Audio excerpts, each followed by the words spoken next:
Vamos acalmando um pouquinho. Eu vou apresentar para vocês o nosso trabalho, tá? Meu e do Diego e da Carol, que não está aqui.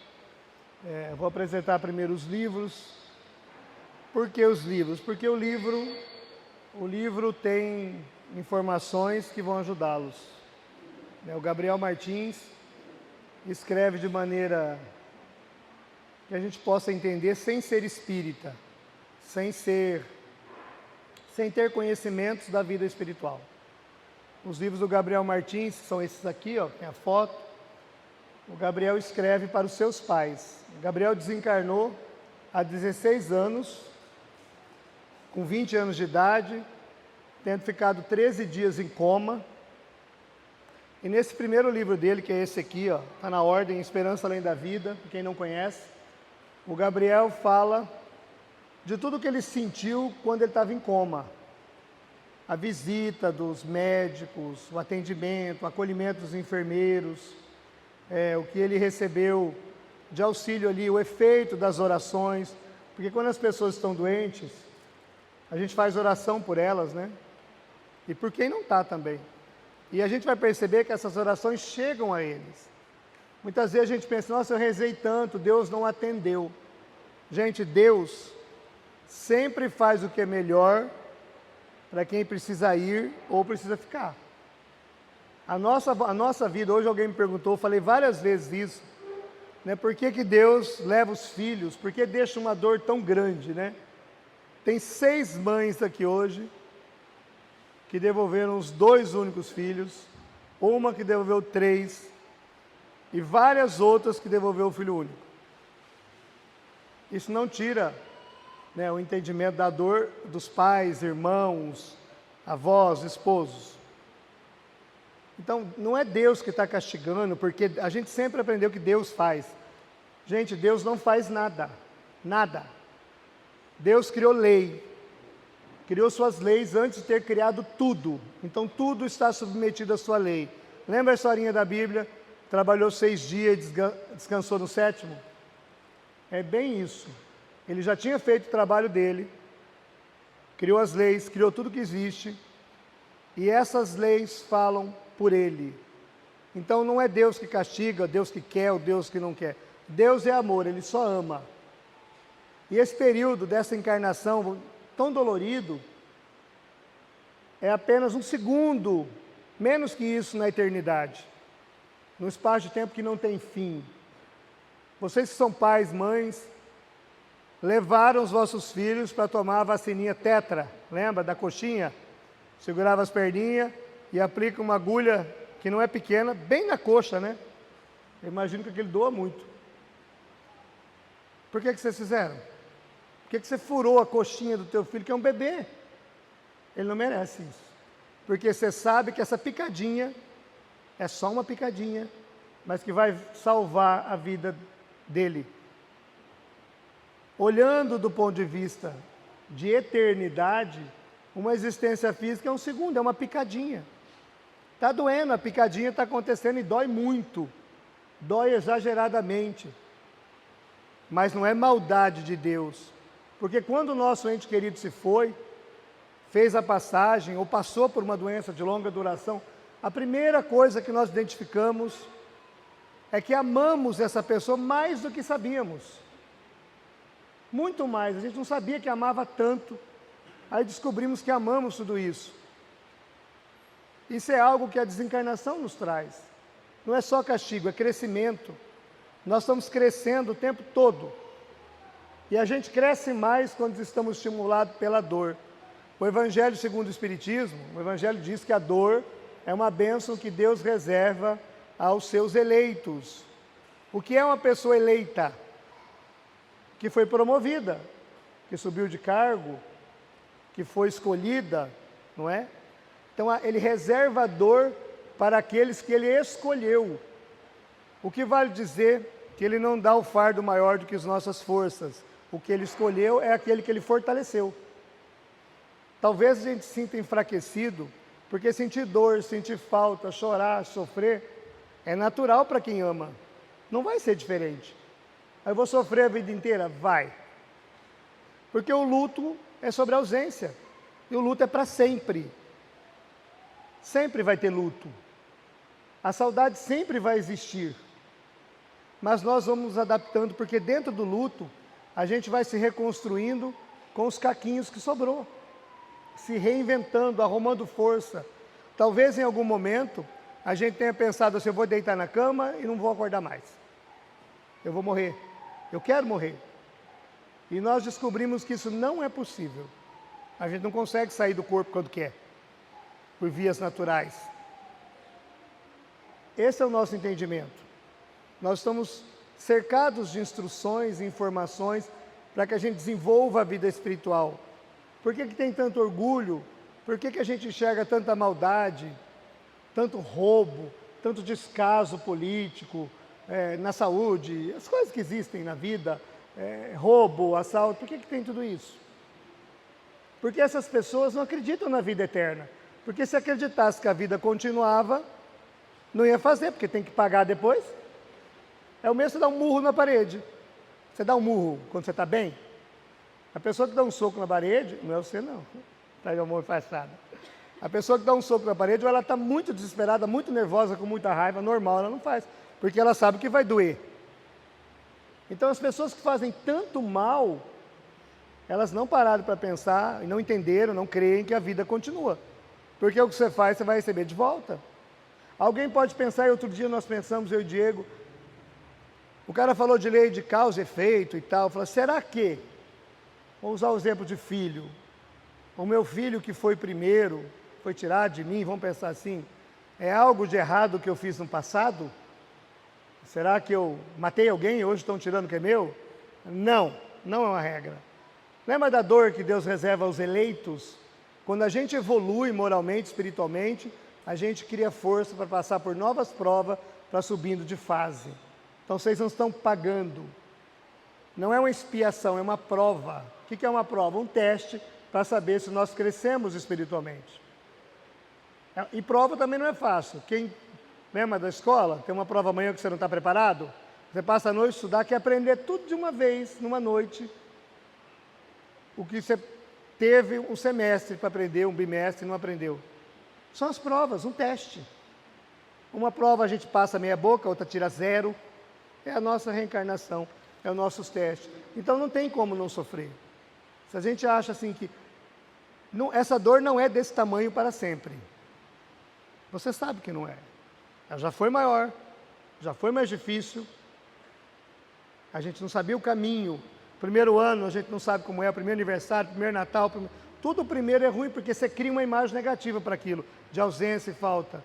No segundo ano você já sabe como é que é. Vai doer, mas você sabe qual é a dor, você sabe o tamanho da dor, então você não tem mais o desespero de não saber o que está acontecendo, você já sabe.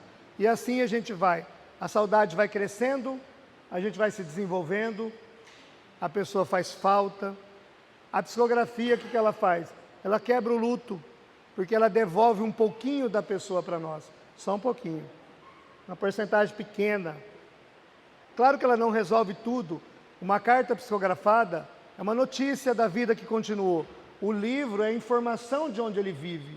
Quando você manda teu filho para uma faculdade, você tem que conhecer essa faculdade. Você vai mandar em qualquer lugar? Eu não sei onde ele mora, eu não sei com quem que ele convive, eu não sei nada de onde ele está. Eu não conheço o apartamento que alugou, né, a república que ele fica, a pensão. Para você ter pai, você tem que saber onde ele está, com quem ele está. Os livros mostram onde eles estão. Não só esses, o Chico, o Divaldo, tem livro espírita, é o que mais tem. Eu estou falando desses, são nossas editoras. É os que a gente trabalha. Mas aí, saber onde está, porque pior do que não ter, é não saber onde a pessoa está e nem como ela está. Porque a gente conhece os nossos. Eu sei que meu pai, como ele vai se comportar no mundo espiritual, eu presumo. Todo dependente da minha mãe, vai ter que levar ela junto. A vida toda dependente, pedindo. A minha mãe já é resolvida. Ela já resolve tudo lá, a vida dela. Ela sempre foi independente. Então a gente presume que seja assim. Com quem eu vou preocupar mais? Com meu pai ou com a minha mãe? Com meu pai. Minha mãe, ela se modifica, ela aceita, ela vai. Então, o entendimento traz um pouquinho de paz. Você faz uma analogia, o Gabriel escreve com tanto carinho o período que ele ficou em coma. Quanta gente não teve alguém em coma e a gente falava assim, meu Deus, está sofrendo, na Covid, por exemplo, não tinha visita de ninguém, ficava sozinho. Não ficava, porque a família espiritual é maior. Eles vêm visitar. Então, entender disso alivia um pouco. Meu filho não estava sozinho, meu marido não ficou sozinho. Tinha alguém do lado dele. Eles nunca, Deus não abandona. A gente se sente abandonado porque falta fé. Mas Deus não abandona. A Mãe Santíssima não abandona. Os bons espíritos e familiares não nos abandonam. Quando nós chegarmos lá, vai ter uma avó. Se tem um filho, vai ser um filho. Se tem um marido, vai ser um marido. Sempre alguém que nos ama vai estar nesse pórtico espiritual nos esperando. Nós merecemos isso. E é isso que a gente espera.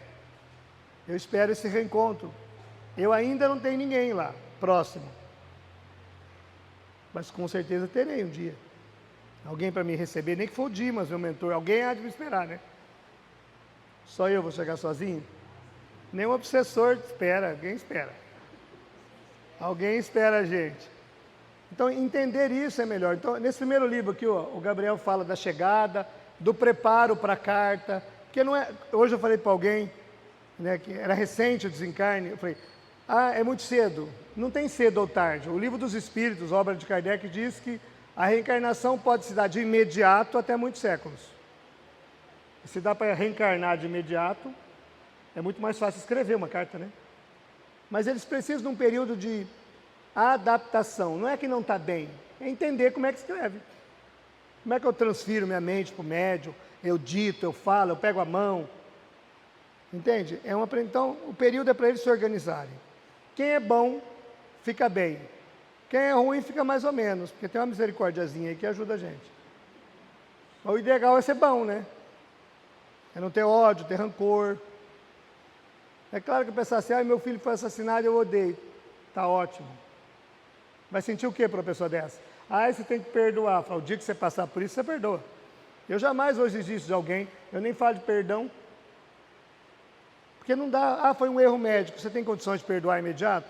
Não. E nem por isso você vai para um lugar ruim, porque o outro fez o erro e você que sofre porque não perdoou.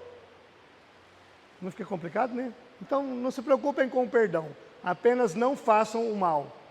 Não vinguem. Não se vinguem, não faça mal, que você não se compromete.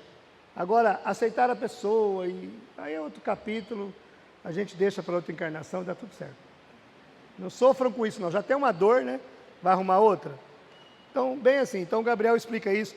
No segundo livro ele fala dos amigos que ele conheceu, que desencarnou baleado, de câncer. Então ele fala como é que eles viveram, como foi a passagem, como é que chegou lá. No terceiro livro ele fala da mediunidade, de lá para cá, como é que eles se preparam, como é que eles estudam, né? Como é que os médiuns se preparam antes de reencarnar. É bem legal esse livro aqui, fala de cirurgia espiritual, é um livro mais técnico, mas é muito bom. Depois nós temos um olhar sobre as crianças, é uma colônia, onde recebe crianças, né? Porque a gente sempre acha que a criança é mais sofrida para os pais, porque a gente tem o conceito, não viveu nada, não teve oportunidade, mas a criança não tem dor, não tem sofrimento, não tem esse entendimento, ela é criança. Ela apenas está numa escola. Então o sofrimento dela é mínimo ou nada. Então esse livro esclarece muito, fala sobre reencarnação. Né? Uma pergunta que todo mundo faz, quem tem filhos, o meu filho pode reencarnar? Pode, se for com a mesma mãe. Tá? Então não se preocupe, você não vai ter mais filho, ele vai te esperar lá tranquilinho, sem pressa, que a eternidade é para isso. Se os pais forem jovens e quiserem ter mais filhos, já está nos planos, tudo bem. Pode ser que venha o mesmo espírito. Nós vimos um caso hoje que não é o mesmo espírito. Está tudo bem. Continua ligado à família, mas não vai nascer com outras pessoas, tá? Não fiquem desesperados que não tem esse perigo. Depois nós temos acidente da razão, esse aqui é importante. Nós estamos no setembro amarelo. O que é acidente da razão? É quando a pessoa tira a vida própria. Que na Terra nós vamos chamar de suicídio.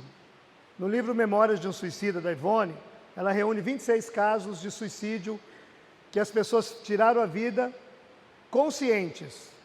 Tipo assim, eu tenho uma aprovação, perdi tudo que eu tenho e vou tirar a vida. Eu não aceito ser pobre. Então, a cabeça está boa, mas o orgulho tira a vida. Ah, eu descobri um câncer, eu não aceito, tiro a vida. Isso é orgulho, porque quantos não passam pelas provas? E qual é o problema do orgulhoso? Por que ele vai sofrer? Porque quando ele chega no mundo espiritual, ele é acolhido, oferecido ajuda. E o orgulhoso não aceita. Tenta ajudar um orgulhoso. Pode deixar que eu me viro. A gente sabe que ele está precisando, que ele está mal. A gente tenta ajudar, o orgulhoso diz, eu não quero nada, pode deixar que eu me viro. Se eu precisar, eu te peço. Aí eles dizem isso para os mentores. Como a lei divina é branda, é calma, o dia que você quiser a gente resolve. Os acidentados da razão são as pessoas que tiram a vida, em que estão motivadas por transtornos psicológicos, psiquiátricos, esquizofrenia, depressão, obsessão, perturbações espirituais, fortes emoções. Não é a vontade da pessoa, mas ela está subjugada a uma vontade externa. Aí ela tira a vida, é acolhida também, só que aí ela aceita, porque ela não era o que ela queria. O que é o acidente da razão? Quando falha a razão. Alguém já ficou nervoso, muito nervoso, e estava com o objeto na mão, jogou ele no chão e quebrou?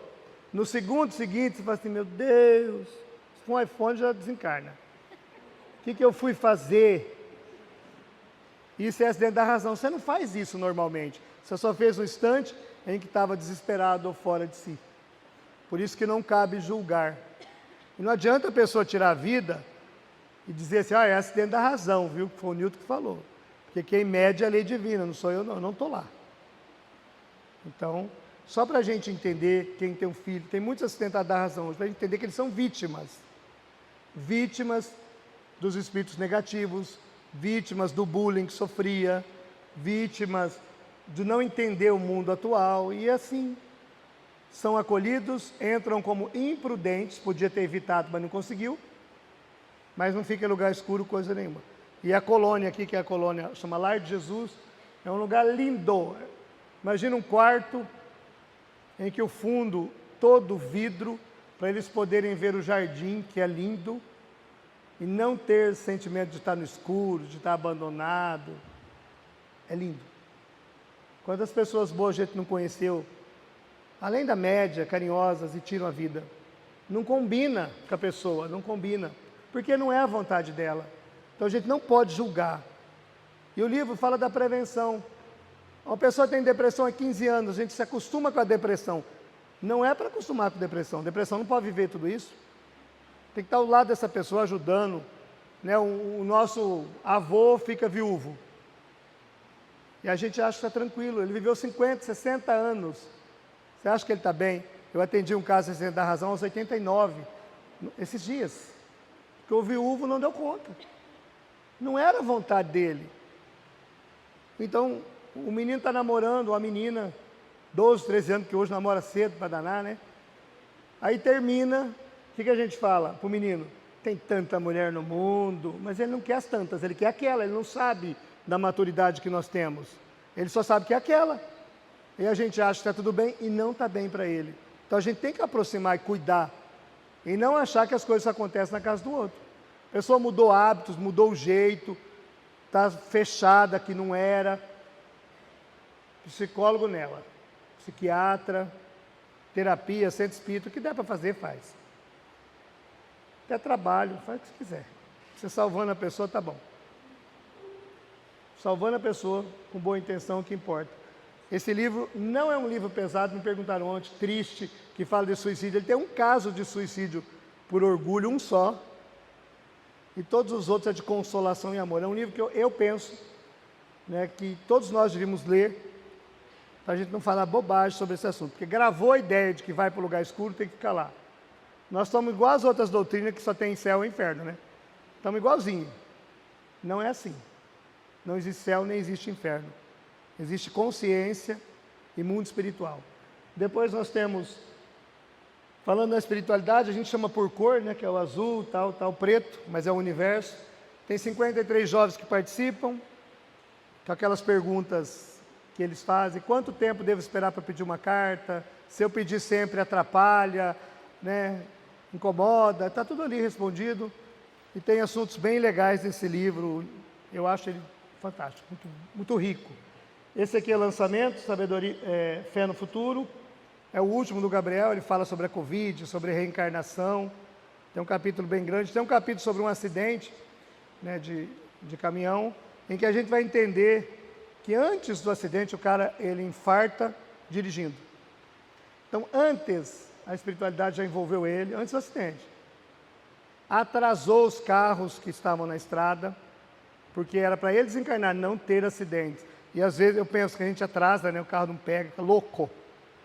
Alguém nos atrapalha e a gente fica bravo. E muitas vezes a espiritualidade está cuidando para que a gente não passe o que não precisa passar. Então esse jovem mostra ele ali o desencarne, o acolhimento dele, o acolhimento à família, o preparo, o cuidado, até levar ele para a psicografia. É um caso lá do Sul, verídico. Todos os livros do Gabriel, gente, todos os, vamos chamar de personagens que participam, tem família e existe, não tem personagem fictício. Estão aí porque a família permite. Então, Gabriel não inventou um personagem. Todos os 53 daqui são jovens que escrevem comigo. Comigo, com o Diego, Carol. Então, e esse livro aqui fala desse... A gente vai ver a ação divina em tudo. A morte é uma criação de Deus, gente. Ele criou o corpo e o fim do corpo. Mas criou a alma para a eternidade. Então, não foi o mal que inventou a morte. Talvez ele possa trazê-la antecipada, mas... a volta para casa é criação divina. Então esse livro trata esse assunto, ele é bem interessante, bem atual. Esse é a Comunidade dos Apóstolos, são passagens do Evangelho, são parábolas escritas pelo mentor Dimas. Esse aqui é Evangelho às Crianças.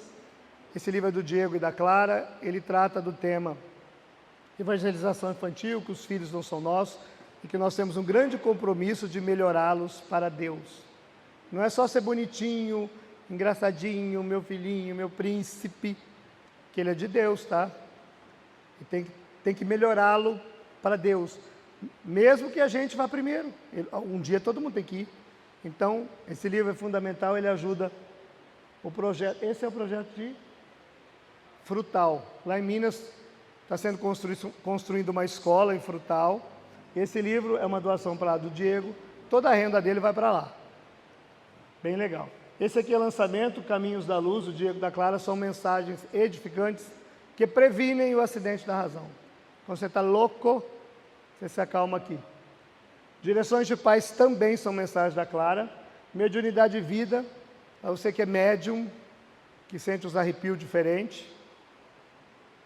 e que acha que isso é mediunidade, vai descobrir que não é. Tem sonhos, premonições, sonhei que fulano aconteceu. Esse livro aqui é esse assunto. Para os espíritas que querem estudar, é fantástico. Vamos estudar, para a gente não achar que tudo é espírito, e também não achar que o que é espírito não é nada. É que nós todos somos médiuns, temos percepções, e cada um tem de um jeito. Esse livro aqui é fantástico. Depois nós temos atendimento fraterno na casa espírita, para quem atende. Quem que falou para mim de atendimento fraterno agora há pouco? Porque o atendimento fraterno, quando a gente vai no centro espírita, alguém conversa conosco. Isso que eu estou fazendo, mas quando é particular, é saber conversar com as pessoas, né? Eu sempre digo que tem que saber acolher. Você vai falar de luto, você tem que mergulhar ali e entender. Porque senão, se você vai falar de assistente da razão, você tem que saber o que você está falando. Porque senão você vai abordar a pessoa totalmente errado, a pessoa está apanhando do marido, você diz assim, não, isso é karma, não larga não, porque se você largar na outra vida, você vai voltar junto, aí ele mata ela, a culpa é sua. Porque ela tem que ser estimulada a procurar a polícia se ela está apanhando, e não rezar. E a gente não tem coragem, né? Eu tenho, pode ter certeza. Tem esses dois aqui, são lançamentos, Asas da Alma e Nutrindo Nossas Virtudes. São livros que são lançamentos também, da Clara. São mensagens que a gente manda no WhatsApp, né? No Instagram tem, tudo tem. São livros que vão nos fortalecendo de alguma maneira. Lá atrás tem outros livros, o Bruno está lá, a Isabela e o Bruno também. Não precisa se preocupar em decorar, eles sabem o que está dentro. Mas leiam, você estará se nutrindo, se instruindo, se aliviando e ajudando uma obra de caridade. Tá, isso aqui é demorado, tenho certeza que é. Nós temos hoje mais de 40 cartas cada um. Tem dois momentos. Ou a gente escreve pouquinho e vai embora logo, ou a gente demora mais e escreve mais. Segunda opção. Vamos aproveitar o tempo. Eu sei que é cansativo, para nós mais ainda. A gente precisa do silêncio, sem cochichar. A gente ouve cochicho. Mas tem ali, tem comida, tem lá embaixo. Vai chover daqui a pouco. Estou ouvindo aqui. Tem uma nuvem. A gente já se acalma aqui. Tá? Se tiver dúvidas, o pessoal de uniforme aí pode ajudar. Mas concentra no silêncio. Você reservou esse dia para os teus entes queridos. E eu e o Diego estamos lidando, agora aqui o Diego, com o maior amor da tua vida. Você quer que seja de qualquer jeito? Não. Se alguém não receber, não é todo mundo que vai receber, não tem como, não tem mão para isso. Não significa que a pessoa não está bem. A carta é por necessidade e dor de quem pede. Essa é a escala que a espiritualidade escolhe. De repente você está muito saudoso, mas o outro está desesperado. Então tem entendimento. Eu gosto muito da minha avó, você tem saudade. Você não tem, nem sempre você está com dor. Entende? Tem gente, aí ela por riba, a gente não tem muito o que fazer. Tá? Mas não entendo, não recebi. Não recebeu, uma grande maioria é porque falta mão, falta médium. Estuda esse livro aqui, vocês vão ajudar nós. Aí fica rapidinho, se tivesse uns 20 médios aqui. Isso é um sonho, né? Ter tantos médios. Muito obrigado, muita paz. Vocês vão ouvir palestras, vão ver conteúdos importantes. Isso ajuda